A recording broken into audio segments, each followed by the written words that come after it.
All right, next problem, we're going to build a correlational table using Excel. Click on the bottom tab down there.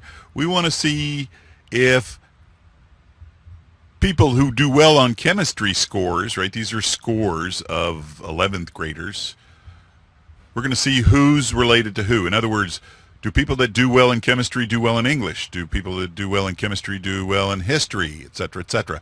Chemistry and math, chemistry and political science. So we have a ton of different correlations to run here at the same time, so it makes sense to do what we call a correlational table. And it's a lot easier than you think. Okay, so this is going to be a new approach.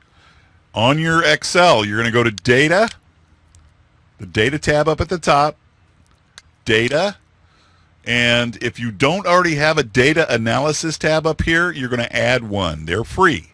So if you don't have this here, you're going to go here to File, down to Options. You're going to go to Add-ins. And they should already be highlighted. You want the Analysis Tool Pack. Okay, you want that one. And then click Go. Very important, click Go. Do not click OK. No, you go to Go. And normally they're all packed up for you. You really don't need this solver. That's for a different class. But these two are already pre-checked. Just click OK. And that should have put this data analysis tab on your thing. That should work. I don't know about Macs, but sorry about that. Okay, so in other words, here we go. We're going to start again. We want a correlational table to see who's related to whom. We go to the Data tab, Data Analysis. And up here are all your analysis tools. Look at all this thing. Oh, look at all this stuff Excel does. It's almost as good as SPSS. So we want correlation. Click correlation. Click OK. And it's asking you where's the input range. Okay, so what I do is just delete that. You can never trust it anyway. And with the cursor blinking in the box here, highlight everything, including the titles, all the data. And then you're going to click this box right here. It says labels in the first row. Go ahead and click it. And the output range, this is where you want the table to go. So again, with the cursor blinking in there, just pick any cell, I like to put them on the same one. Click OK. And here is our correlational matrix or box or whatever you want to call it. You'll notice right off the bat that you have a diagonal of ones. Don't worry about it because they're repeats, right?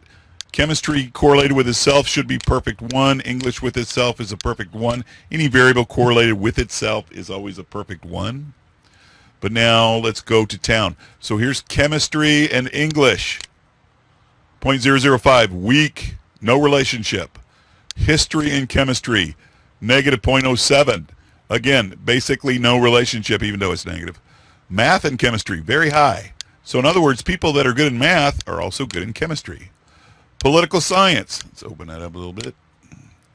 Political science, that's pretty strong for a correlation. So strength of correlation is 1 is weak, 0.1 is weak, 0.3 is medium, and 0.5 is strong. Anything above 0.5 is really strong. Okay, so you got chemistry people and math people.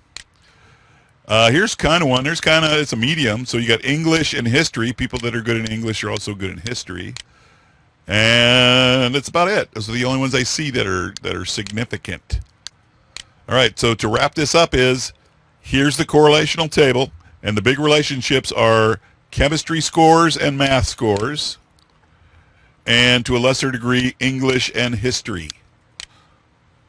So that's it. Hope this helps. MGZ out.